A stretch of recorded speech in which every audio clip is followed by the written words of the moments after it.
ফালাম্মা আসলামা, বাবাও রাজি, পুতেও রাজি। ওয়াতাল্লাহু লিল জাবিন,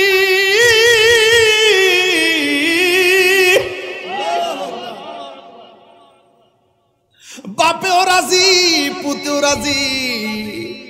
সন্তানটারে কাক করে শোয়াইতে গেছে। এরপরে সন্তানটা বাবারে ডাক দিয়া বলে, আব্বা, জবাই করার আগে তোমার কাছে একটা কথা আছে। ও বাবা, আমি না আপনার একমাত্র ছেলে। ও বাবা, আমি না আপনার আদরের ছেলে। আমার চোখের দিকে তাকায়া কেমনে আপনি আমার গলার মধ্যে ছুরি চালাবেন? আমার দুইটা চোখ বেঁধে ফেলেন, যেন আপনাকে আমি না দেখতে পারি। চোখের দিকে চোখ পড়ে গেলে বাবা সহ্য করতে পারবেন না। সন্তানের কথা মতো চোখের মধ্যে বাঁধ দিছে। এবার ডাক দিয়া বলে, বাবা, আমার হাত পায়ের মধ্যে বাঁধ দেন। গলায় ছুরি চালাইলে তো আমি একটু নড়াচড়া করতে পারি, আপনার জবাইয়ের মধ্যে অসুবিধা হতে পারে। আপনি আমার হাত পাগুলো বেঁধে ফেলেন। হাত পায়ের মধ্যে বাঁধ দেওয়ার পর গলার মধ্যে ছুরি চালাইয়া দিবে। ওই মুহূর্তে সন্তানটা ডাক দিয়া বলে, আব্বা, আব্বা গো, আমার একটা কথা আছে। কয় কি? আমার চোখের বাঁধনটা খুইল্লা দেন, হাত পায়ের বাঁধনটা আপনি খুইল্লা দেন। কয় কেন?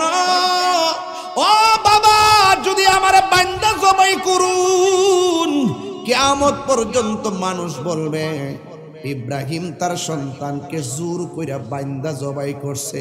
হাত পাগুলো খুইল্লা দেন, আমি যে রাজি ছিলাম প্রমাণ করে দিয়ে যাব। আর আওয়াজ করে কোন আল্লাহু আকবার বলা কেন?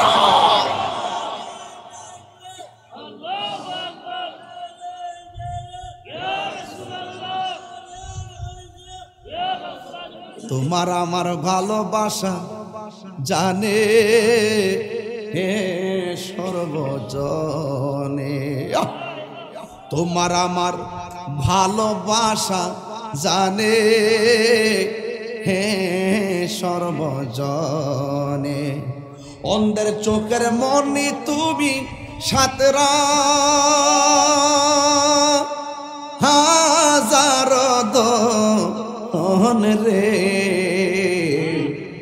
তুই আমার জীবনের মুর্শিদ, তুই আমার জীবন। তুই আমার জীবনের দয়াল, তুই আমার জীবন। নগরে বন্দরে ঘুরি পাইতে হে দর্শন।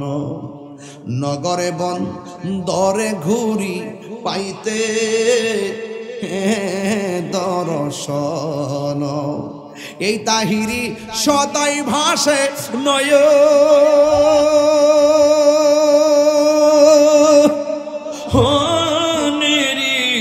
জন রে। তুই আমার জীবনের দয়াল, তুই আমার জীবন। তুই আমার জীবনের মুর্শিদ, তুই আমার জীবন। তোমারে না দেখলে আমার ঘরে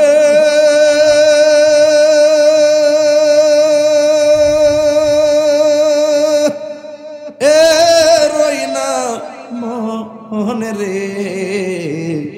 তুই আমার জীবনের দয়াল, তুই আমার জীবন। জিহাদ HD media, the Islamic content creator. আলোচনার কি শিক্ষাটা আলোচনা করার আগেই বলে দেই। আজকের আলোচনার শেষ শিক্ষা হবে এটা যে আমরা পৃথিবীতে যত ইবাদত করব সব একজনের সন্তুষ্টির জন্য। জোরে কোন তিনি কে? আল্লাহর সন্তুষ্টির জন্য আমরা সব করতে প্রস্তুত, ঠিক কিনা?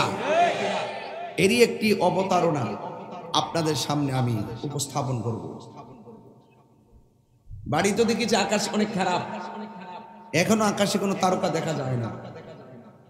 যে কোনো মুহূর্তে আমাদের যদি কোনো অসুবিধা হয়, যাই হোক আল্লাহ রক্ষা করার মালিক। প্রতিদিন কোথাও না কোথাও বৃষ্টি হচ্ছে, ঠিক কিনা বলেন? রৌদ্রের তাপ গায়ে লাগছে, অনেকে সালাতুল ইস্তিসকার নামাজ পড়ছে। আমি পড়ছি না, আমি জানি যে সালাতুল ইস্তিসকার নামাজটা কোন সময় পড়ন লাগে। ক্ষেত যখন ফাইটটা জায়গা, ফসল যখন মইরা জায়গা, অবস্থা যখন ভয়াবহ হয়ে যায়, কৃষকের যখন মাথায় হাত দেয়, খোদার তাড়নায় যখন কাতর হয়, তখন ওই ফসলের মাঠ যখন চৌচির হয়ে যায়, তখন আল্লাহর কাছে বৃষ্টি প্রার্থনা করার জন্য সালাতুল ইস্তিসকার নামাজ। কথা কোন ঠিক না? আর গরমের জন্য যদি ইস্তিসকার নামাজ পড়তে হলে সৌদি আরবের প্রতিদিন নামাজ পড়ন লাগবে, ঠিক কিনা বলেন? এই দিক দিয়ে হুজুররা মাঠে নেমে নামাজ পড়তেছে, আমাদের কৃষকের আল্লাহর কইতেছে, আল্লাহ বৃষ্টিটা আর দিও না, কোন রকম ধানটা গড়ে তুললা নই। আপনি বুঝেননি, ওয়াজ বুঝেননি? অনেকে বলে যে আমি নাকি সালাতুল ইস্তিসকার নামাজের বিরুদ্ধে। আমি সালাতুল ইস্তিসকার নামাজের বিরুদ্ধে ছিলাম না। আমি বলছি ওই মৌলবীর বিরুদ্ধে, যেই মৌলবী সালাতুল ইস্তিসকার নামাজ পড়তে যাইয়া আল্লাহর কাছে হাত দুইলা দোয়া করে, আল্লাহ বৃষ্টি দাও, বৃষ্টি দাও, হে মুহাম্মদ সাল্লাল্লাহু আলাইহি ওয়াসাল্লামের রব বৃষ্টি দাও, বৃষ্টি দাও। এই মৌলবী আবার এসির ভিতরে মসজিদের মিম্বরে বসে কয় হাত তুইলা সম্মিলিত দোয়া করা বেদাত। কথা কোন ঠিক না বেটি? আমি ওই মুনাফিকরে বলছি, ওই মুনাফিকরে বলছি, ঠিক না? এই জন্য যুবক ভাইরা আমার, পৃথিবীতে যত কর্ম করব একজনের সন্তুষ্টির জন্য। জবান খুলে বলুন তিনি কে? আর জোরে বলেন তিনি কে? ফরজ নামাজের পরে দোয়া যে আমরা করি, এটাকে আমরা ওয়াজিব মনে করে করি, ফরজ মনে করে করি, এটার কি নামাজের অংশ মনে করে করি? ওই তথাকথিত আহমদুল্লাহ ফতোয়া দেয়, ফরজ নামাজের পরে রসুল পড়েছেন আস্তাগফিরুল্লাহ, লা ইলাহা ইল্লাল্লাহ, আল্লাহু আকবার, এগুলো দোয়া করেছেন, কিন্তু সম্মিলিত ভাবে হাত তুলে দোয়ার কোনো রেওয়ায়েতে নাই। নাউজুবিল্লাহ বলবেন না? সম্মিলিত ভাবে দোয়া বলে নাই। এই কথা যারা বলে তারা জেনে শুনে সত্যকে গোপন করে। কথা কোন ঠিক কিনা? এই জন্য এরা একটা ফতোয়া দেওয়ার সময় দেখবেন অনেক কৌশল করে, নিজে নিজে বানায়, নিজে নিজে বানায় ফালায় ফালায় কথা কয়, ইডো কয়, ইডো কয়, আসল কথা কয় না। কথা কোন ঠিক না বেটি? যাই হোক, আল্লাহর হাবিব দোয়া করেছেন এবং রাসূল করিম সাল্লাল্লাহু আলাইহি ওয়াসাল্লাম বলেছেন, যদি তোমরা নামাজের ইমামতি করো, ইমামতি করার পরে নিজের জন্য শুধু দোয়া করো না। যে ব্যক্তি নামাজের পরে শুধুমাত্র নিজের জন্য দোয়া করে, যে ইমাম সাহেব শুধু নিজের জন্য দোয়া করে, মুসল্লিদের জন্য দোয়া করে না, সে মুসল্লিদের সঙ্গে বিশ্বাসঘাতকতা করলো। রাসূল বলছেন তুমি দোয়া করলে সবাই নিয়ে দোয়া করবা। জোরে কর না সুবহানাল্লাহ। এবং আরেক হাদিসের মধ্যে আসছে, রাসূল দোয়া করার সময় হাত মুবারক তুলতে তুলতে এত উপরে তুলতেন, রাসূল পাক সাল্লাল্লাহু আলাইহি ওয়াসাল্লামের এই শুভ্রতা মুবারক সাহাবায়ে কেরাম দেখতেন নূরে চমকাতো। জোরে কর না সুবহানাল্লাহ। এগুলো তারা জেনে জেনে সত্য গোপন করে। এখন আমি বলবো, হাত তুলে দোয়া করেন আর ফরজ নামাজ পড়েন আর সুন্নত নামাজ পড়েন, সালাতুল ইস্তিসকা পড়েন আর সালাতুল আওয়াবিন পড়েন আর সালাতুল তাহাজ্জুদ পড়েন, যেই নামাজই পড়েন না কেন, সব ইবাদতের পেছনে সন্তুষ্টি হবে একজনের। জবান খুলে কোন তিনি কে? আল্লাহ।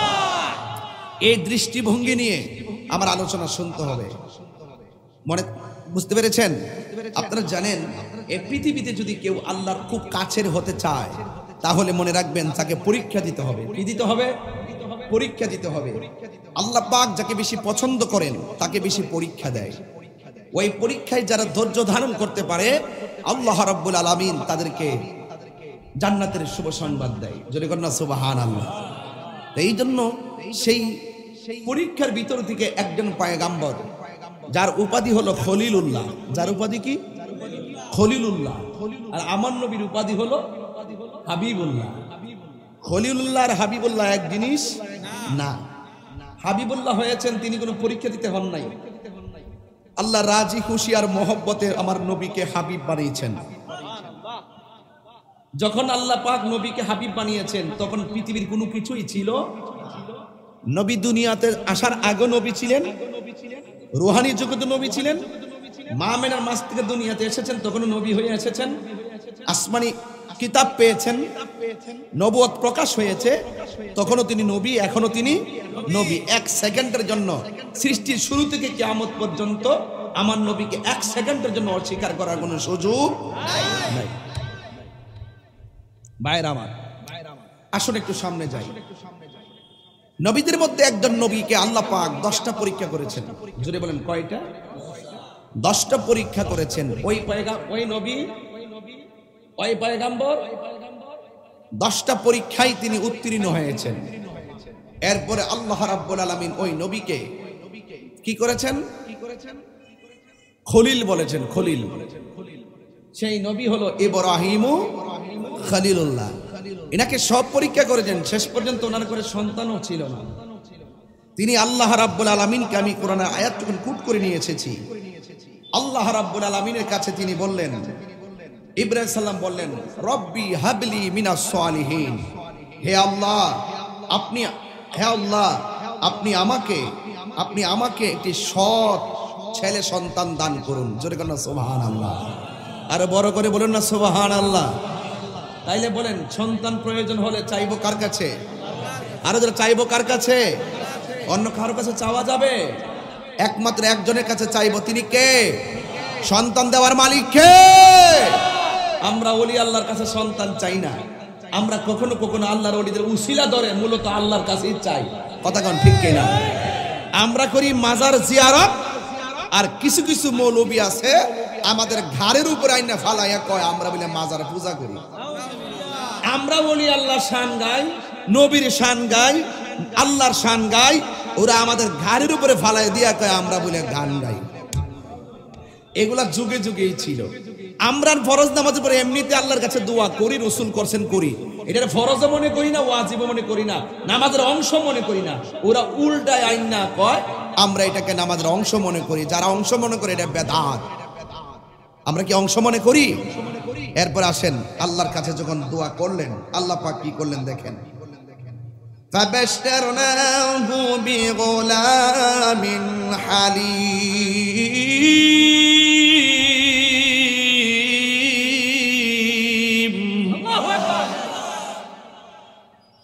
আল্লাহ রাব্বুল আলামিন বলেন, ইব্রাহিম নবী যখন আমার কাছে সহনশীল সন্তান কামনা করেছেন, আমি তাকে সহনশীল পুত্র সন্তানের শুভ সংবাদ দিলাম। সন্তান নাই, দীর্ঘদিন পরে যখন একটা সন্তান হয় তখন আনন্দ লাগে কি লাগে না? এটা কি অনেক আনন্দের, অনেক শখের না? আরে 12 বছর পর্যন্ত একজনে করে হয় না। হঠাৎ করে যখন ডাক্তার বলে আলতা করার পরে আপনার ছেলে হবে, তখন গায়ের মধ্যে কি না আনন্দটা লাগে। যদি আল্লাহ দেয় 12 বছর পরও হতাশ হওয়া যাবে লা তাকনাতু মির রাহমাতিল্লাহ, আল্লাহর রহমত থেকে নিরাশ হওয়া যাবে না। আমার যুবক ভাইরা, আমার এখানে আল্লামা শাহ মোহাম্মদ মাহবুবুল্লাহ আল কাদরি হুজুর আমার পাশে বসা আছেন। আমার কথাগুলো তিনি খুব জাররা জাররা পরিমাণ বিশ্লেষণের চোখে আমার দিকে তাকিয়ে আমাকে দোয়া দিচ্ছেন। শুধু একটা কথাই বলবো, সন্তান দেওয়ার মালিক কে? বাস, রব্বি হাবলি মিনাস সালিহিন।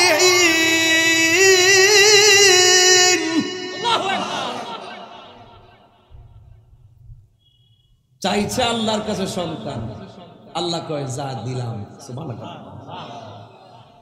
আল্লাহ রাব্বুল আলামিন বলে না যাও যাও, আমি আল্লাহ রাব্বুল আলামিন তোমাকে সহনশীল পুত্র সন্তানের শুভ সংবাদ দিলাম।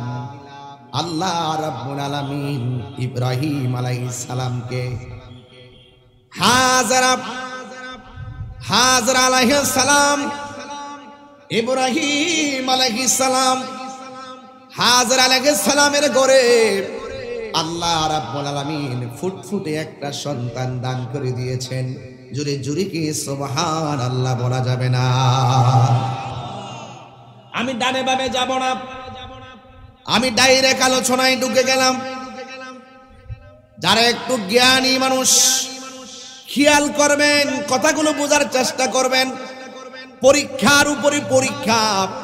আল্লাহ রাব্বুল আলামিন বলেন, وَلَنَبْلُوَنَّكُمْ بِشَيْءٍ مِّنَ الْخَوْفِ وَالْجُوعِ وَنَقْصٍ مِّنَ الْأَمْوَالِ وَالْأَنفُسِ وَالثَّمَرَاتِ وَبَشِّرِ الصَّابِرِينَ। আল্লাহ রাব্বুল আলামিন কোরআনে বলেছেন, আমি আল্লাহ রাব্বুল আলামিন যাকে ভালোবাসি তাকে আমি ধন সম্পত্তি লোকসান দিয়া পরীক্ষা করব, তাকে আমি রোগ বিমার দিয়া পরীক্ষা করব, তাকে আমি ভয় দিয়া পরীক্ষা করব। যদি সব পরীক্ষায় সে ধৈর্য ধারণ করে থাকতে পারে, আল্লাহ রাব্বুল আলামিন বলেন আমি আল্লাহ তাদের জন্য জান্নাতের শুভ সংবাদ দিলাম। সুবহানাল্লাহ। এই ধৈর্য আমরা চাই কি চাই না? গত কয়েকদিন আগে তো ওয়াজে উঠছি গাড়িটা থইয়া, ওয়াজের ভিতরেই ফোন দিয়া কে হুজুর গাড়ি ভাঙ্গা সমান করে ফেলাইছে, সামনের গ্লাস ভাঙ্গা সব শেষ করে ফেলাইছে। আমি প্রতিশোধ নেই নাই, ধৈর্য ধারণ করেছি। আপনারা জবান খুলে কন, সৎ পথে চললে শত বাধা আসবে, কথা কোন ঠিক কিনা? এই জন্য হকের পথ থেকে দূরে যাওয়া যাবে না, ধৈর্য হারা হওয়া যাবে না। আল্লাহ রাব্বুল আলামিন ইবাদত করার আগে, নামাজ পড়ার আগে ধৈর্যের কথা বলছেন।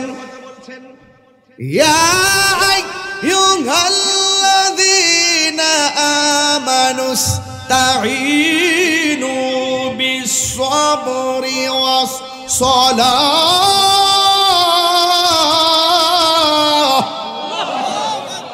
সাউন্ডটা তুলে দাও, কমায় না। আমার যুবক ভাইয়েরা, আল্লাহ রাব্বুল আলামিন বলে হ্যাঁ ঈমানদারগণ, তোমরা আল্লাহর কাছে সাহায্য চাও, ইস্তাঈনু সাহায্য প্রার্থনা করো, বিস-সাবরি ধৈর্যের মাধ্যমে। এরপর আমার আল্লাহ বলছে ওয়াস-সালাহ নামাজের মাধ্যমে। ইন্নাল্লাহা মা'আস-সাবিরিন, নিশ্চয়ই ধৈর্যশীলদের সঙ্গে আমার আল্লাহ রয়েছেন। এই জন্য ইব্রাহিম আলাইহিস সালামকে আল্লাহ যত পরীক্ষা করেছেন, ইব্রাহিম নবী সব পরীক্ষায় ধৈর্য ধারণ করেছেন। এমনিতেই সন্তান হয় না, যাই হাজারার ঘরে সন্তানটা হলো, হাজারা অনেক খুশি, কিন্তু এরই মাঝে আল্লাহর পক্ষ থেকে নোটিশ এসে গেল, ইব্রাহিম তোমার সন্তান আর তোমার স্ত্রীকে নিয়ে এমন একটা জায়গায় যাইবা যে এই জায়গার মধ্যে গাছ নাই, পালা নাই, মানুষ নাই, কোনো কিছু নাই, জনমানবহীন শূন্য মরুভূমির বালুকাময় প্রান্তরে তোমার সন্তানকে নিয়ে চলো। এবার ইব্রাহিম আলাইহিস সালাম হাজারকে সাথে করে নিয়ে এমন একটা জায়গায় গেছে, মস্কের মধ্যে কিছু পানি আর শুকনা কিছু খাবার নিয়া এমন একটা জায়গায় গিয়েছে যে জায়গার মধ্যে কোনো মানুষ নাই। ইব্রাহিম আলাইহিস সালাম আল্লাহর কথা মোতাবেক স্ত্রী সন্তানকে নিয়ে ওই জায়গার মধ্যে চলে গেছে। যাওয়ার পরে ইব্রাহিম নবীর দিকে তাকাইয়া হযরতে হাজরা আলাইহিস সালাম তাকায়া তাকায়া মনে মনে ভাবতেছেন কি ব্যাপার, এমনিতেই সন্তান হয় না, আল্লাহ রাব্বুল আলামিন সন্তান দিয়েছেন, সুবহানাল্লাহ বলবেন না? আবার সন্তানটা আদরের সন্তান, আবার মরুভূমির বালুকাময় প্রান্তরে সন্তান নিয়ে এসেছে, ডানে মানুষ নাই, বামে মানুষ নাই, খাইমুখী। এবার ইব্রাহিম আলাইহিস সালামকে আমার আল্লাহ বলে হ্যাঁ ইব্রাহিম, তোমার সন্তানকে নিয়ে তুমি এই জনমানবহীন মরুভূমির বালুর মধ্যে আসছো গো, আমি আল্লাহ তোমাকে অর্ডার দিলাম এই জায়গার ভিতরে তোমার সন্তান আর হাজারকে রাইখা তুমি এখান থেকে চলে যাও। তাইলে পরীক্ষা হলো দুইটা, সন্তান ছিল না, সন্তান যাই আল্লাহ দিল, সন্তান নিয়ে মরুভূমির বালুর মধ্যে আসলো। আবার আল্লাহ বলে হে ইব্রাহিম, এদেরকে তুমি এখানে রেখে চলে যাও।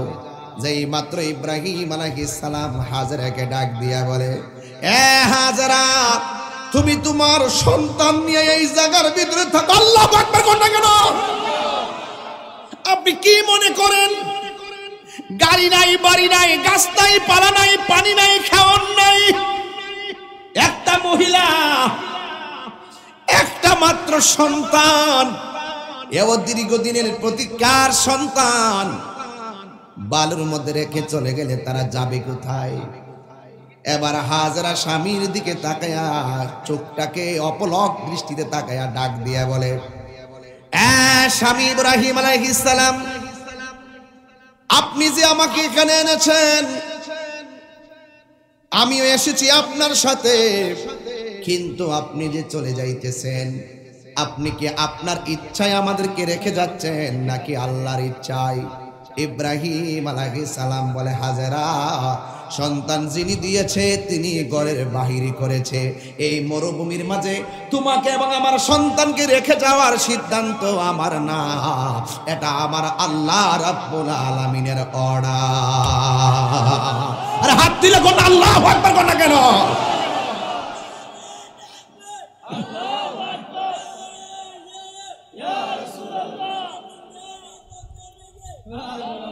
মহব্বতে বলেন আল্লাহু আকবার। এবার ইব্রাহিম আলাইহিস সালাম সন্তানকে রাখলেন, ডাক দিয়া বলে, হাজেরা, এই সন্তানকে তোমাকে এখানে রাখার জন্য আমার আল্লাহ আমাকে অর্ডার করেছে। এবার হাজেরার রিঅ্যাকশনটা কেমন দেখেন। আমার দেশের মা বোন রইলে বলল, আমাকে রেখে যাচ্ছে, আমি থাকবো কই? আর হাজেরা উত্তর দিয়েছে, স্বামী, আল্লাহ যদি বইলা থাকে আমাদেরকে এখানে রেখে যাবেন, আমি হাজেরা না করব না, আপনি চলে যান। কারণ আমার আল্লাহ যদি অর্ডার দিয়ে থাকে, নিঃসন্দেহে আমার আল্লাহ আমাকে এবং আমার সন্তানকে না খাওয়ায়া মারবে না। আর জোরে কোন আল্লাহু আকবার। আমার যুবক ভাইয়েরা, এখন বলবেন হুজুর ডাইরেক্ট আলোচনায় ঢুকলে কেন? ডাইরেক্ট আলোচনা ঢুকছে, আল্লাহ যতটুকু আকাশটারে সুযোগ দিয়েছে কাজে লাগাইতেছি। এরপরে হাজেরা প্রয়োজনীয় পানি টানি যা আছে সব পান করা শেষ হয়ে গেছে। এমন একটা রুদ্র শুকনা খাবার গুলো শেষ হয়ে গেছে। বন্ধুরে আমার, যেই মাত্র শেষ হয়ে গেছে ওই মুহূর্তে হাজেরার স্তনের দুধ শুকাইয়া গেছে। সন্তানটা মুখের ভিতরে আর দুধ পাইতেছে না, গলাটা শুকাইয়া গেছে। মদিনা মক্কায় যারা গেছে, আমি গেছি, আমি দেখে আসছি। এ যুবক, হযরতে হাজেরা বলেন সব পানিগুলো শেষ হয়ে গেছে। বন্ধুরারে আমার, আপনারা বড় মানুষ, ইতিহাস জানেন, এই ছোট্ট প্রজন্ম ইতিহাস জানে না, এদেরকে জানাইতে হবে কেমনে আমরা গরু কুরবানি পাইলাম। কথা কন্যা ঠিক কিনা? এই জন্য আমার যুবক, এবার হাজেরা দেখতেছেন সন্তান পানির তৃষ্ণায় কাতর, মরুভূমির বালু, উপরে সূর্যের কিরণ, নিচের বালুগুলা আগুনের মতো গরম। গরম বালুর মধ্যে সন্তান পানির জন্য কান্নাকাটি করতেছে, গলাটা শুকিয়ে গেছে। হযরতে হাজেরা কয়, আমার মস্কের মধ্যে পানি নাই, ডানে মানুষ নাই, বামে মানুষ নাই। আমি দেখলাম আমার সামনে একটা পাহাড় দেখা যায়, ওই পাহাড়ের ভিতর থেকে ঝর্ণার পানি যেন পড়তেছে। জোরে জোরে কি সুবহানাল্লাহ বলা যাবে না?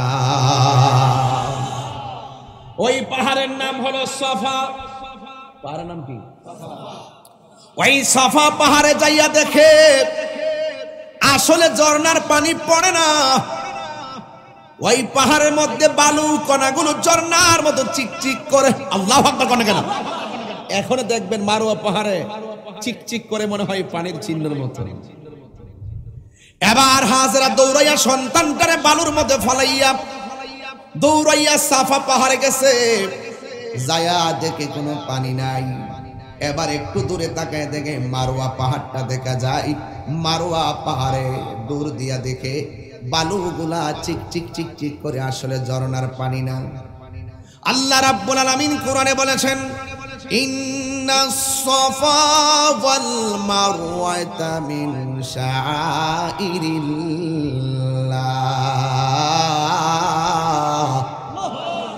আল্লাহ রাব্বুল আলামিন ওই দুইটা পাহাড়কে আল্লাহ নিদর্শন বলেছেন।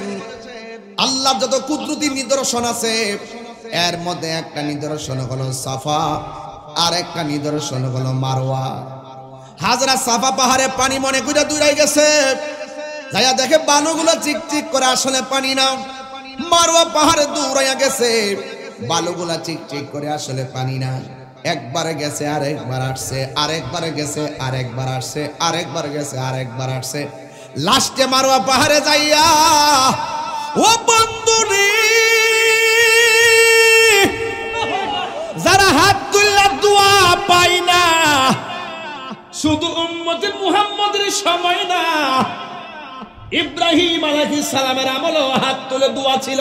কথা বলেন ঠিক কিনা? এবার ওই মুহূর্তে হযরতে হাজরা আলাইহিস সালাম 102টা পাহাড়ে 7 বার দৌড়াইয়া একবারে আল্লাহর কাছে 2টা হাত বাড়াইয়া দিছে।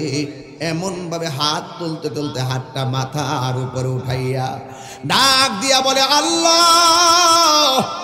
জিব্রাইল আলাইহিস সালাম ডাক দিয়া বলে হাজরা, পানির ব্যবস্থা হয়ে গেছে, সন্তানের কাছে যাও।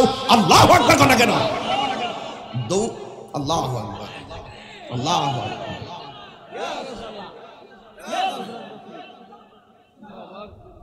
আল্লাহু আকবার বলেন। এই জন্য সূরা সাফফাত 102 নম্বর আয়াত পড়তে হবে। সূরা সাফফাত 102 নম্বর আয়াত। আমার যুবক ভাইয়েরা, আমার মুরব্বী বাবারা, ওয়াজটা কিন্তু খুব চমৎকার। আমার এই প্রজন্ম পোলাপানদের জন্য এটা খুব দরকার। এরা এই ইতিহাসের সঙ্গে এখন পরিচিত না, এদেরকে ইতিহাস জানাইতে হবে, এদেরকে বুঝাইতে হবে আল্লাহর কাছে কুরবানির পশুর গোশত পৌঁছে না। এদেরকে বুঝাইতে হবে আল্লাহর কাছে কুরবানির পশুর রক্ত পৌঁছে না, আল্লাহর কাছে পৌঁছে আল্লাহর প্রতি বান্দার তাকওয়া। কথা বলেন ঠিক কিনা? এদেরকে বুঝাইতে হবে। এটা হলো ইব্রাহিম খলিলুল্লাহ, যার কাছ থেকে আমরা মুসলমানিত্ব পেয়েছি। কথা বলেন ঠিক না বেটি? মিল্লাত আবিকুম ইব্রাহিম, ইব্রাহিম আলাইহিস সালাম হলো জাতির পিতা। কথা বলেন ঠিক কিনা? মুসলমান জাতির পিতা। এই জন্য আল্লাহ রাব্বুল আলামিন ওই পরীক্ষা দিয়েছে। হযরতে হাজরা আলাইহিস সালাম হাত তুললা, হাতটা নামাইয়া সাফা পাহাড়ে পানি পাই নাই, মারোয়া পাহাড়ে পানি পাই নাই। এবার ওই মুহূর্তে দৌড়াইয়া সন্তানটারে বালুর মধ্যে ফালাইয়া গেছে গো। যেই মাত্র বালুর মধ্যে ফালাইয়া গেল, ওই মুহূর্তে বালুর মধ্যে ফালাইয়া যাওয়ার পরে রে বাবা, যেই মাত্র বালুর মধ্যে ফালাইয়া গেছে, ও যুবকের দল, আপনাদের কাছে আমার কথা।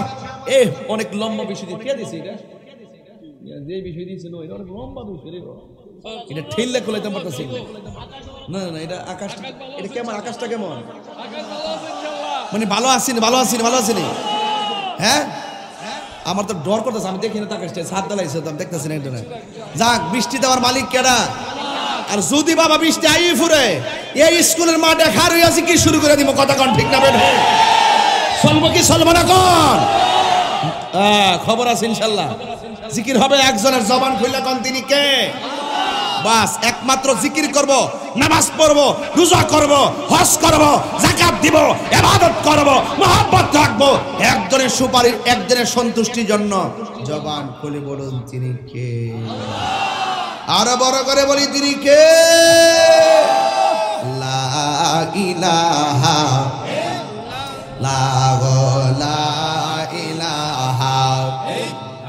হাসবি রব্বি। এ যুবকরা শুনে না, হাসবি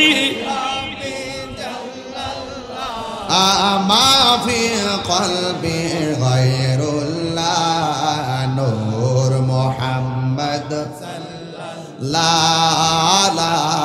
ইলাহা ইল্লাল্লাহ ইলাহা ইল্লাল্লাহ মুহাম্মাদুর রাসূলুল্লাহ সাল্লাল্লাহু আলাইহি ওয়াসাল্লাম। জোরে জোরে কে আল্লাহু আকবার বলা যাবে না। এই জন্য আমার যুবক ভাইয়েরা, ওয়াজের শুরু থেকে শেষ পর্যন্ত মনে রাখবেন আব্বা। হ্যাঁ, মানে কোনো লক্ষ্যভ্রষ্ট হবেন না। এবার হাজরা দৌড় দিছে, শুধুমাত্র পাহাড়ে পাহাড়ে দৌড়লে চলবে না। সতইল তো মা, সন্তানের জন্য দরদ আসে না নাই। এই মাদ্রাসায় যে ছাত্ররা পড়ে, খবর নিয়ে দেখেন মা বাড়িতে একটা ভালো মাছ খাইতে গেলে সন্তানের কথা মনে হয়। কথা কোন ঠিক কিনা? শতইল তো মাপ। এবার মা দুঃখিনী দৌড় মারছে সন্তানের কাছে, যাইয়া দেখে সন্তান মরুভূমির বালের মধ্যে মরুভূমির বালের মধ্যে পা লাইতেছে আর লড়াইতেছে। যেই মাত্র পা নাড়াইতেছে হাজেরা বলে আমার দোয়া কবুল হয়েছে, আমার সন্তান ইসমাইলের পায়ের তলায় আল্লাহ বরকত দিয়া দিছে। আমি যাইয়া দেখি যে এই মরুভূমির বালু কোনো গাতা নাই, আমার ছেলে এটা বালুর মধ্যে পা লাইতেছে আর পায়ের গোড়া দিয়ে আমার আল্লাহ নিচ থেকে ঝর্ণা ধারা প্রবাহমান করে দিয়েছে। আরো জোরে কোন এই ঝর্ণা এমন ভাবে বাইরিতেছে যেই মরুভূমি শুকনা, হাজারা ডান দিকে বান্দায় পানি বাম দিকে চলে যায়, বাম দিকে বান্দাই পানি সামনে চলে যায়, সামনে বান্দাই পানি পিছনে চলে যায়। মনে হয় যেন ওই মরুভূমিতে বন্যা হয়ে যাবে।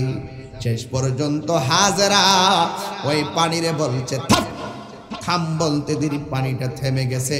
এখন শুধুমাত্র উপর থেকে নিচ থেকে পানি উঠতে আছে। ওই দিন যদি হাজেরা ওই পানিরে থাম না বলতো, সারাটা পৃথিবী আমার আল্লাহ সমজম দিয়া বাসায়া দিত। আল্লাহু আকবার।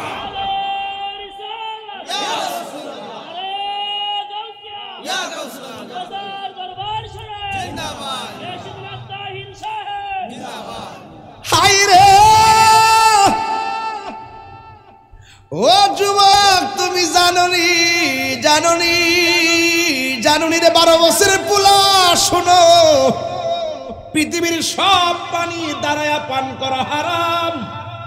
ওই ইসমাইলের গোড়া দিয়া যে পানিটা বের হইছে, কিয়ামত পর্যন্ত ওই পানিটা বইসা পান করা নয়, দাঁড়ায়া পান করা সুন্নাত।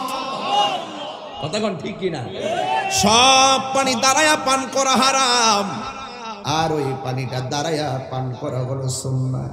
এই পানিটা এখনো আছে মক্কায়, এই পানির নামই হলো জমজমের পানি। বিজ্ঞান প্রমাণ করেছে, বিজ্ঞান প্রমাণ করেছে এই পৃথিবীর মধ্যে সবচাইতে সুস্বাদু, এই পৃথিবীর মধ্যে সবচাইতে উপকারী পানি হলো জমজমের পানি। জোরে কন্যা সুবহানাল্লাহ। এরপরে দ্বিতীয় পানি, দ্বিতীয়, এটা তো প্রথম, দ্বিতীয় আরেকটা পানি আছে। এই পানিটা পাওয়া যায় বীর শেফা। ওই মদিনা থেকে বদরের প্রান্তে যাইতে হাতের ডান পাশে একটা কূপ আছে, বাম পাশে একটা কূপ নাম হলো বীর রাওয়াহা, আর একটা ডান পাশে কূপ হলো বীর শেফা। ওই বীর শেফা হলো রাসূল যখন বদরের প্রান্ত থেকে আসার পথে ওই দিনের ওই কূপের পারে যখন সাহাবায়ে কেরামদেরকে নিয়ে অবস্থান করছিলেন, সাহাবায়ে কেরাম বলছেন ইয়া রাসূলুল্লাহ পানি তৃষ্ণা লেগেছে। রাসূল বলেছেন ওই যে কূপ আছে ওই কূপ থেকে পানি পান করে নাও।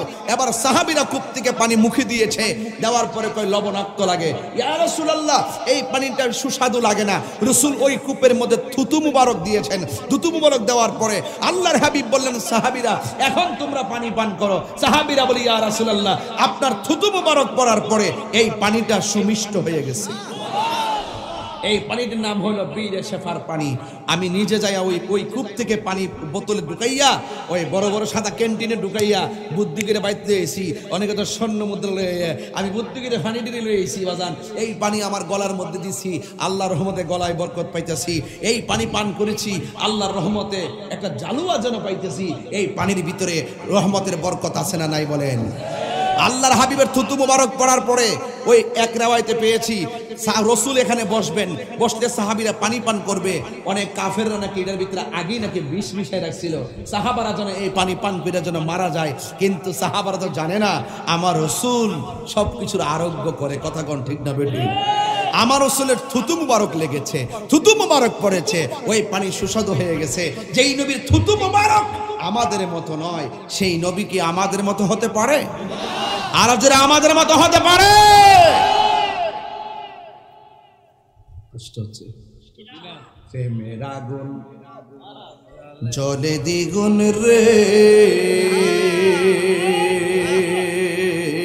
দয়াল, জল দিলে নিবে না।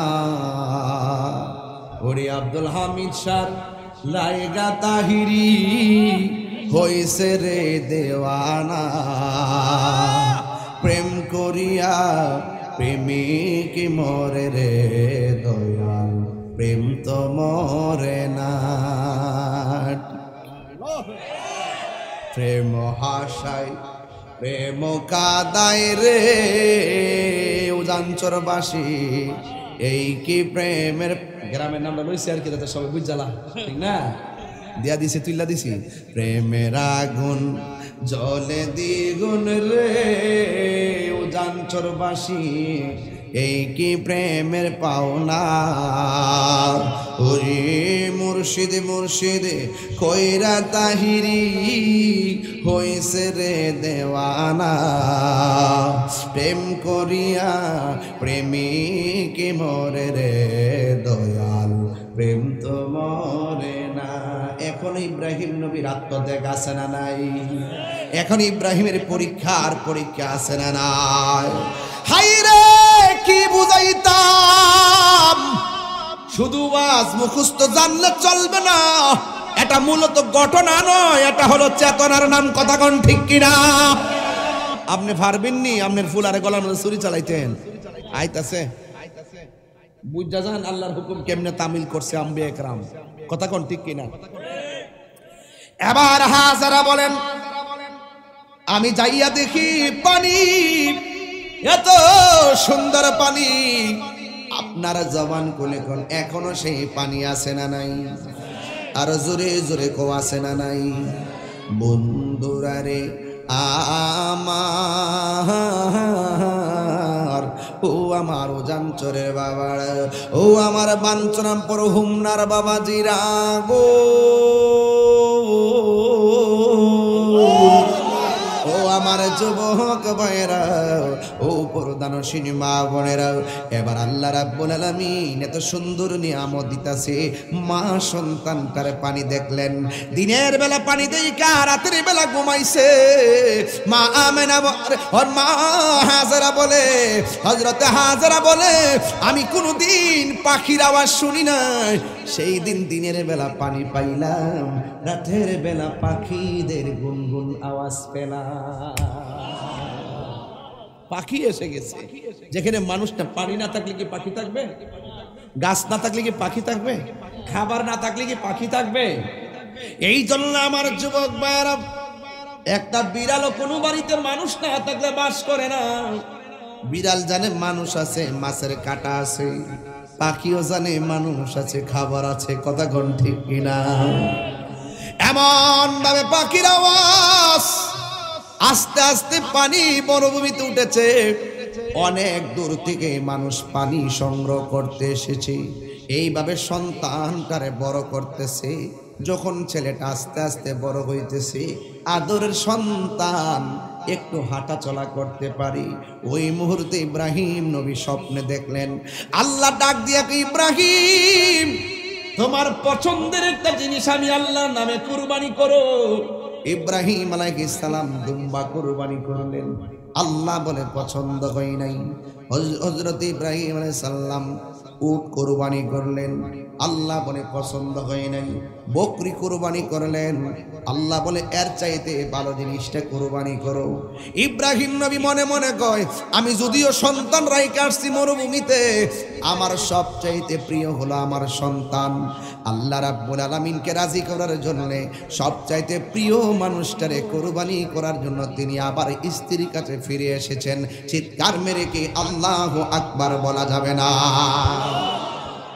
এবার স্বপ্নে দেখছে, দেখেন আল্লাহর কোরআন, ফালাম্মা বালাগা মাহুস সায়া, যখন ইব্রাহিম আলাইহিস সালামের সন্তান ইসমাঈল আলাইহিস সালাম মোটামুটি চলাফেরা করতে পারে, এরপর ওই মুহূর্তে তিনি স্বপ্ন দেখেছেন। কি দেখেছেন সবার কাছে বলে না, কিন্তু হাজারের কাছে যদি বলে, হাজারা তো বিষয়টা মা হিসাবে মেনে নিবে না। পৃথিবীর কোনো মা সন্তানের কুরবানি মানতে পারে না। বিদেশ বিরাজ্যে সন্তান যার মুসিবতে পড়ে যায়, পশু পাখি জানার আগে আগে জানে মা। কথা কোন ঠিক কিনা? নিঃস্বার্থে ভালোবাসে শুধু তোমার মা, ববে যার তুলনা নাই। নিঃস্বার্থে ভালোবাসে শুধু আমার মা। কষ্ট হচ্ছে আপনাদের একেবারে। নিঃস্বার্থে ভালোবাসে শুধু আমার মা, ববে যার তুলনা নাই। সেই মা তোমার চলে গেলে গো, সেই মা তোমার চলে গেলে সার হইব কান্দন। এই জগতে কেউ হবে না মায়েরই মতো। যুবক, এই যুবক, আমি দেখছি হুমনা থেকে এক ঝাঁক পোলাপান মোটরসাইকেল নিয়ে মাহফিল শুনতে আসছে। পায়ে ধরে বইলা দিয়া যায়, আজকে থেকে ওয়াদা করেন জীবনে কোনোদিন মা বাপরে কষ্ট দিব না। পাউডার ধরে কই, পায়ে ধরে বলি মা বাপরে কষ্ট দিন না, করলে সুখ পাইতেন না। দুনিয়া তো ভুগবেন, আখিরা তো ভুগবেন। যার নাই সে বুঝে মা হারা ব্যথা কত। কথা বলেন ঠিক কিনা?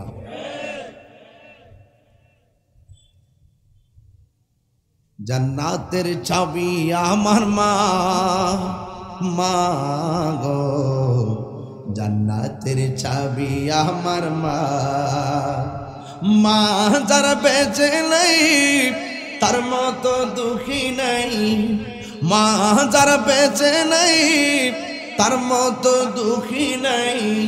খালা ফুফু মায়ের মতো না মা গো জান্নাতের চাবি আমার মা। যেই পিসাব বলবে মা বাপের খেদমত লাগবে না, এটা পিসাব না, এটা অভিশাপ। কথা বল ঠিক না? আরে মা তো মাই। ইব্রাহিম কই আমি যে স্বপ্নে দেখছি, কেমনে হাজরা সঙ্গে কই, সে তো নির্বাসনে ছিল, এমনি তো মনটা এলোমেলো।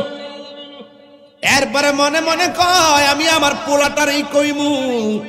এবার ইব্রাহিম আলাইহিস সালাম গোপনে পোলারে ডাক দিয়ে বলে, ইয়া বুনাইয়া ইন্নী, অবশ্যই আমি আর স্বপ্নে দেখেছি, ফিল মানামে ঘুমের মাঝে, আন্নী অবশ্যই আমি, আসবাহুকা তোমাকে জবাই করেছি, ফানজুরু মাজা তারা, এই ব্যাপারে তোমার মতামত কি?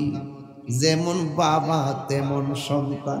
জোরে জোরে কি সুবহানাল্লাহ বলা যাবে না? ডাক দিয়ে বলেন, ক্বালা ইয়া আবাতি ফাআল মা তু'মার। ইসমাঈল আলাইহিস সালাম বলে, ও বাবা, বাবা গো, ইফআল আপনি তাই করুন, মা তু'মার আল্লাহর পক্ষ থেকে যা আদিষ্ট হয়েছেন, সাতাজিদুনি ইনশাআল্লাহু মিনাস সাবিরিন।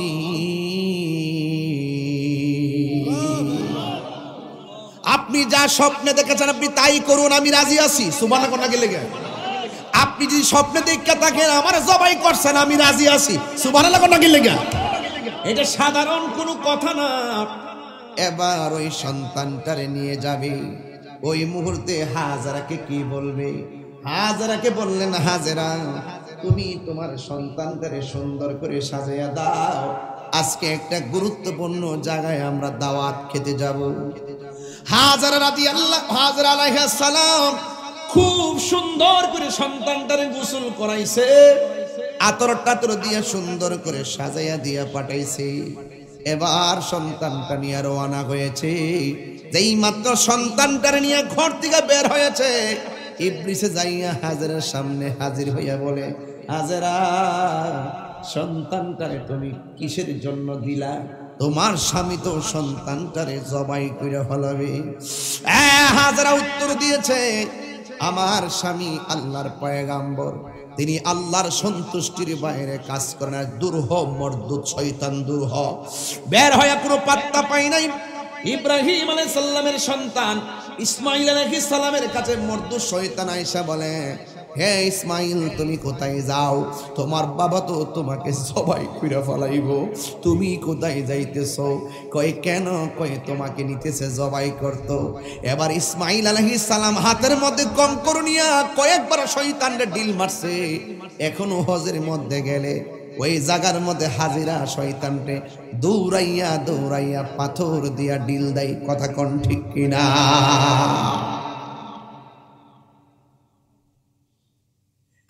যুবক ভাইয়ের আমার, এবার শয়তান ইসরাইলের কাছে পাত্তা পাই নাই। এবার সন্তানটাকে রাস্তা দিয়া নিতেছে, নিতে নিতে এমন একটা জায়গায়, যেই জায়গার নাম হলো মিনা, ওই মিনার প্রান্তরে নিয়ে গেছে। নেওয়ার পরে সন্তানকে ডাক দিয়া বলে, বাবা তুমি রাজি? কয় হ বাবা আমি রাজি। ফালাম্মা আসলামা, বাবাও রাজি, পুতেও রাজি। ওয়াতাল্লাহু লিল জাবিন,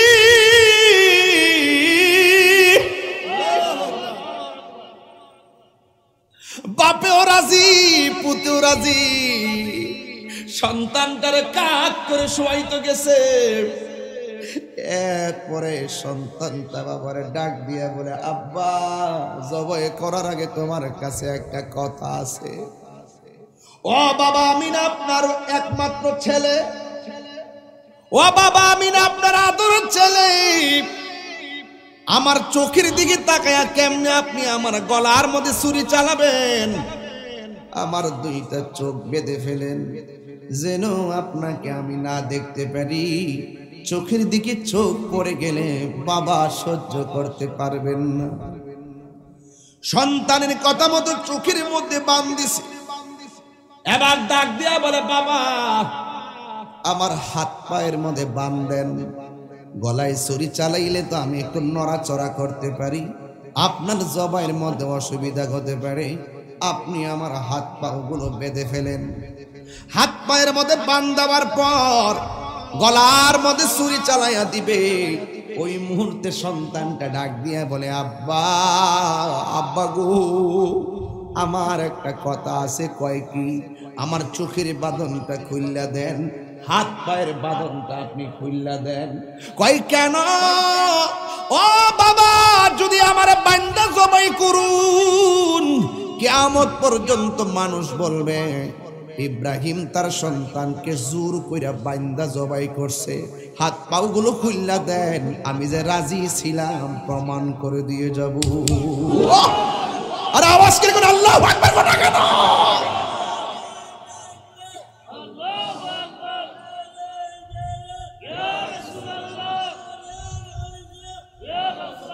তোমার আমার ভালোবাসা জানে হে সর্বজনে, তোমার আমার ভালোবাসা জানে হে সর্বজনে।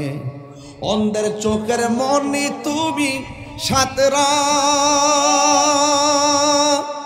হাজার দন রে, তুই আমার জীবনের মুর্শিদ, তুই আমার জীবন, তুই আমার জীবনের দয়াল, তুই আমার জীবন। নগরে বন্দরে ঘুরি পাইতে হে দর্শন, নগরে বন্দরে ঘুরি পাইতে হে দর্শন। এই তাহিরি সদাই ভাসে নয়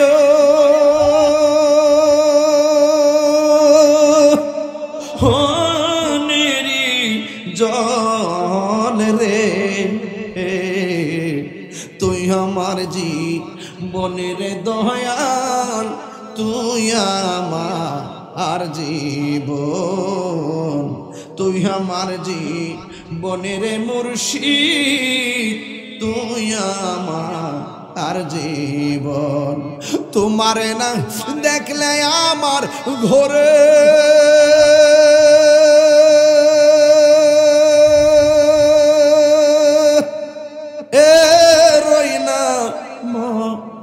রে, তুই আমার জীবনের দয়াল, তুই আমার জীবন। ফালাম্মা আসলামা ওয়া তাল্লাহু লিল জাবিন,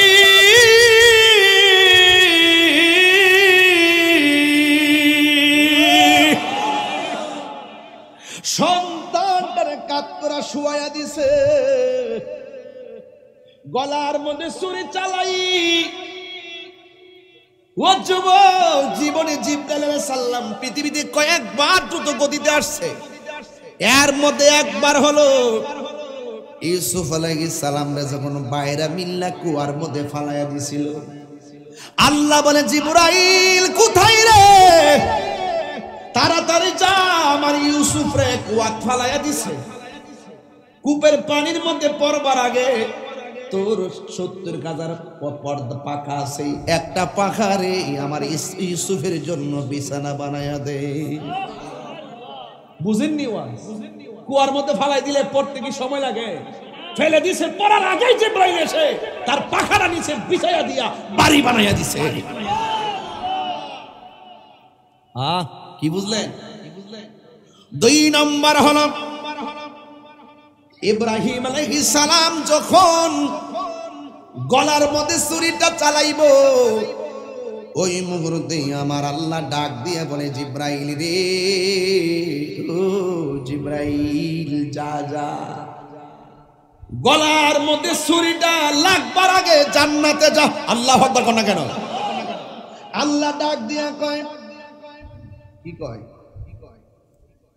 না না, আমার আল্লাহ ডাক দিয়া বলে, ওয়ানাদাইনাহু আইয়া ইব্রাহিম কদ সাদ্দাকতার রুয়া ইন্না কাযালিকা নাজজিল মুহসিনিন।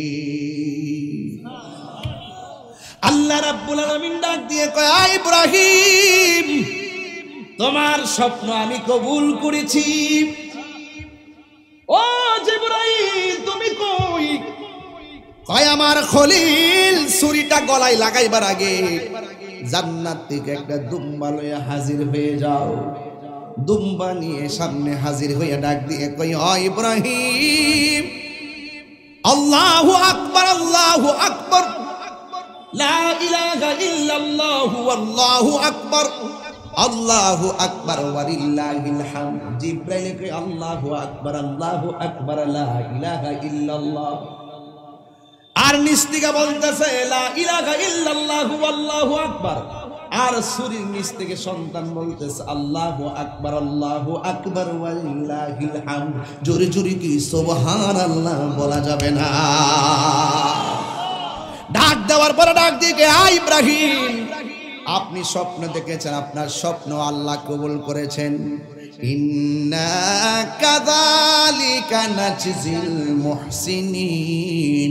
আর এভাবেই আমার আল্লাহ প্রেমিকদেরকে পুরস্কার দিয়ে থাকে। সালামুন আলা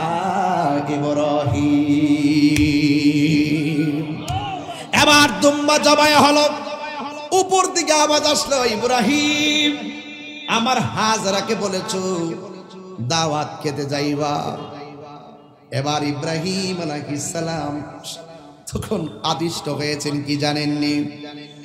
উপর দিকে আওয়াজ আসলো, ইব্রাহিম, গোশতগুলো ভাগ করে নিবা, দুম্বার গোশতগুলো ভাগ করে এক ভাগ আমার হাজেরার জন্য নিয়ে যাইবা, আরেক ভাগ আত্মীয় স্বজনরে দিয়া দিবা, আরেক ভাগ তুমি গরিবদেরকে দিয়ে দিবা। সেখান থেকে 3টা ভাগ আমরা করি। এখনো সেই ভাগ আছে না নাই?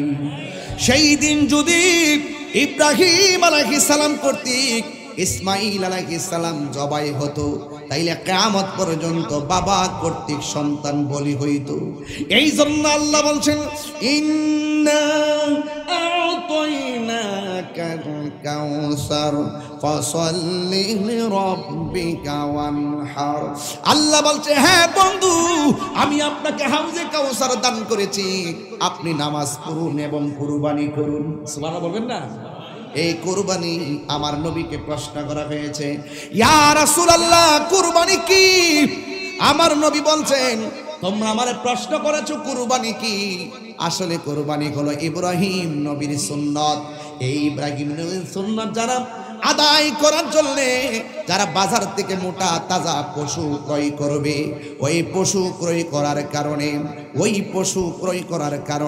ওই পশুটা এত শক্তিশালী হলে যে এই পশুটা কুরবানির জন্য তোমরা ক্রয় করবা, হাসরের ময়দান যেদিন কায়েম হবে, ওই কঠিন মুসিবতে ওই পশুর পিঠের উপরে আরোহণ করে ওই কুরবানি দাতাকে পশুটা জান্নাতে নিয়ে যাবে। ওই জান্নাত আমরা চাই কি চাই না? আরো জোরে বলুন, চাই কি চাই না? এই জন্য আমার যুবক ভাইয়েরা কুরবানি করবেন। কুরবানির পশুর ভিতরে যতটা পশম থাকবে সেই পরিমাণ নেকি আল্লাহ দান করে দিবে। কিন্তু কুরবানির ভিতরে অনেক দুঃখ আছে, কষ্ট আছে। আজকে দেখা যায় ওজন সরে বড় গরুটা জবাই হয়, হওয়ার পরে রানটা খুলনা চুলার মধ্যে বসায়া দেয়। ওই চুলার মধ্যে বসায়া দেওয়ার পর কুরবানির গরুর গোশতের গ্রান যায় গরিবের নাকে লাগে, কিন্তু গরিবের ঘরের মধ্যে গোশতের টুকরা যায় না। কথা কোন ঠিক কিনা? এই জন্য আমার যুবক ভাইরা কুরবানির পশু জবাই করবেন, শুধুমাত্র মোটা তাজা দেখে ক্রয় করবেন। পৃথিবীর কাউকে দেখার জন্য নয়, একজনের সন্তুষ্টির জন্য কুরবানির পশু ক্রয় করব। জবানটা খুলে বলুন তিনি কে? আল্লাহু ওয়ালিয়ুল্লাযীনা আমানু ইউখরিজুহুম মিনাজ যুলুমাতি ইলান নূর। আল্লাহ বলেন যারা ঈমানদার আমি আল্লাহ তাদের অভিভাবক হয়ে যায়। আমি আল্লাহ যখন কাহারও অভিভাবক হয়ে যায়, আমি আল্লাহ মানুষদেরকে অন্ধকার থেকে আলোর পথে নিয়ে আসি। আমি আল্লাহ তাদেরকে বান্দা থেকে আমার বন্ধু বানায় নেয়। এই বন্ধু আমরা হইতে চাই কি চাই না? আর জবান খুলে বলুন, চাই কি চাই না? আমার যুবক ভাইয়েরা উঁচু কণ্ঠে বলুন, ইজ্জতের মালিক কে? আরো বড় ইজ্জতের মালিক কে? কিন্তু মনে রাখবেন, এক ভাই প্রশ্ন করছিল, হুজুর যারা সুদ খায় সুদকুরের সাথে কুরবানি দেওয়া জায়েজ আছে কিনা? সুদকুরকে বোল্ড আউট করে দূরে পাঠাই দিবেন। যারা সুদ খায় না তাদের সঙ্গে অংশীদার নেবেন। হারামখোরকে কাছে রাখবেন না। আমার সমাজের ভিতরে সুদ খায় এমন লোক আছে না নাই? আরো বড় করেন, আছে না নাই? ঋণ থাকলেও ঋণ পেরে গরু কিনা মানুষে দেখাইতে চেষ্টা করে, আমি বড় গরু কিনছি কুরবানি দেওয়ার জন্য। এগুলা করবেন না। কুরবানি যাদের উপরে ফরজ ওয়াজিব তারাই কুরবানি দিবে। কথা বলেন ঠিক কিনা? সাহেবে নেসাব হবেন। খবরদার, পৃথিবীর কোনো মানুষকে লৌকিকতার জন্য আমরা কোরবানি দিব না। আমরা একজনকে সন্তুষ্টি করার জন্য কোরবানি দিব। জবান খুলে বলুন তিনি কে? লা ইয়ানালুল্লাহু লুহুমুহু ওয়ালা দিমাউহু ওয়ালাকিন ইয়ানালুহু তাকওয়া মিনকুম। আল্লাহ বলছেন কোরআনে, আমি আল্লাহর কাছে কুরবানির পশুর গোশত পৌঁছে না। আমি আল্লাহর কাছে কুরবানির পশুর গোশত রক্ত পৌঁছে না। আমি আল্লাহর কাছে পৌঁছে মানুষের তাকওয়া। আর যার ভিতরে তাকওয়া থাকবে, আল্লাহ বলছেন ওয়ালিমান খাফা মাকাম রাব্বিহি জান্নাতান। যার ভিতরে তাকওয়া থাকবে, আমি আল্লাহ রাব্বুল আলামিন তাদের জন্য দুইটা জান্নাতের ব্যবস্থা করব। জবান খুলে কোন কয়টা? এই দুইটা জান্নাত আমরা চাই কি চাই না? আরো জবান খুলে কোন চাই কি চাই না? আমার যুবক ভাইরা আজকে থেকে ওয়াদা করবেন, শুধু আমরা খাবো না, গরিবদেরকে খাওয়াবো। খাওয়াবেন কিনা বলেন? আমরা তো এতিমকে মূল্যায়ন করতে জানি না। এতিমের মাথায় হাত বুলাইয়া দিলে ওই হাতের নিচে যতটা পশম থাকবে ঠিক সেই পরিমাণ নেকি আল্লাহ পাক আপনার আমল নামায় দান করে দিবেন। আপনি তো মনে মনে ভাবতেছেন মাদ্রাসায় দান করেছি, মনে হয় লস হয়ে গেছে। আসলে লস না। হাসরের মাঠে 7 শ্রেণীর মানুষকে আল্লাহ পাক আরশে আজিমের নিচে ছায়া দিবে। এর মধ্যে এক শ্রেণী হলো যারা আল্লাহর রাস্তায় দান করে। দানশীল ব্যক্তি আল্লাহর বন্ধু। আস-সাখিয়ু হাবিবুল্লাহ। দানশীল ব্যক্তি হলো আল্লাহর বন্ধু। আমরা আল্লাহর বন্ধু হতে চাই কি চাই না? যারা ঈমানদার তারাই আল্লাহর বন্ধু হবে। যারা ঈমানদার তাদের উপরই আল্লাহ পাক রহমতের ছায়া দিবে। তাইলে একটু জবান খুলে বলুন, আমরা কুরবানি দিতে গেলে হালাল টাকা দিয়ে দেওয়ার দরকার আছে না নাই? আর যারা আছে না নাই, হালাল টাকা দিয়ে দিবেন। গরিবদেরকে সম্মান করবেন। গরিবের ঘরে সুষম বন্টনের আলোকে যাকাতের টাকা পৌঁছাবেন, কুরবানির গোশত পৌঁছাবেন। আল্লাহ রাব্বুল আলামিন যেন আমাদের সকলকে এই বৈরী আবহাওয়ার ভিতরে খোলা আকাশের নিচে আল্লাহ পাক যতক্ষণ আমাদেরকে কবুল করেছেন, আল্লাহ যেন ইব্রাহিম নবীর এই আত্মত্যাগের বিনিময়ে আমাদের সকলের অন্তরে আল্লাহর তাকওয়া আর প্রেম নসিব করে বলুন আমিন। আসেন দাঁড়িয়ে নবীর সালাম দেব ইয়া না।